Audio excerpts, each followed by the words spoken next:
yoshlar turmush qurishda tanlayaptimi yoki ko'proq ikkilanayaptimi? Nima deysiz? Meni fikrimcha ko'proq ikkilanishyapti-da. Ko'p hayotga yengil qaraydiganlari ham bor, keyin o'ta murakkablashtirib oladigan yoshlar ham bor-da. O'zi ijtimoiy holatdagi mentalitetimizga mos holatda, masalan, qaynona kelin muammosi, er xotin muammosi, ayniqsa hozirgi qizlar shu muammodan ozgincha qochyapti.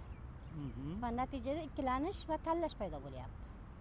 Agar qiz bola ozgina yoshi o'tib qolsa, misol o'qib, haligi ishlab, karyera qilgandan keyin haligi psixolog aytadi, nimaga kerak deganda.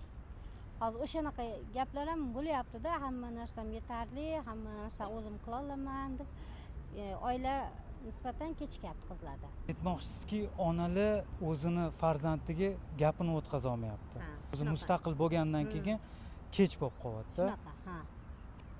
Yosh qizlarimiz ko'proq karyera qilaman deyapti, to'g'rimi? O'sha karyera keyinchalik hayotiga plus bo'ladimi yo minus bo'ladimi? Misol o'zini xo'jayinidan, bo'lajak xo'jayinidan ko'proq topib yo ko'proq aqlliroq bo'lib, misol qiz bola oliy ma'lumotli, bola oddiy ishchi deylik. Hayot qanaqa kechadi unaqa yoshlarning? Nima deb o'ylaysiz? Endi buni oila deb qo'yibdi-da. Baribir qiz bolaga qaraganda yigit kishi, erkak kishi yuqoriroq pog'onada turish kerak. Bu borib iqtisodiyotga taqalyapti.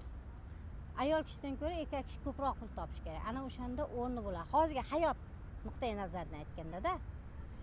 Erkaklardan ko'ra ko'proq ayollar pul topib qo'ysa, o'zini o'zi ta'minlab qo'ysa, haligi gap.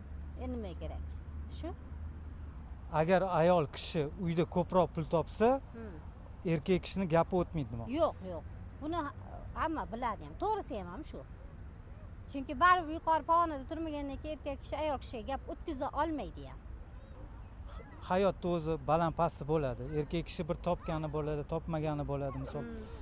O'shanda ayol kishi yordam bersa, bu yaxshi emasmi?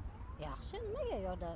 Er xotin qo'shib diniy tomondan ham ayol kishini agar ilmi bo'lsa, erga nisbatan, hayotga nisbatan erkak kishiga yuqori pog'onada o'zini tutmaydi.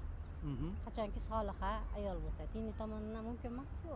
Har tomonlama ilmli, yaxshi soliha qizlar yaxshi hayot kechiradi.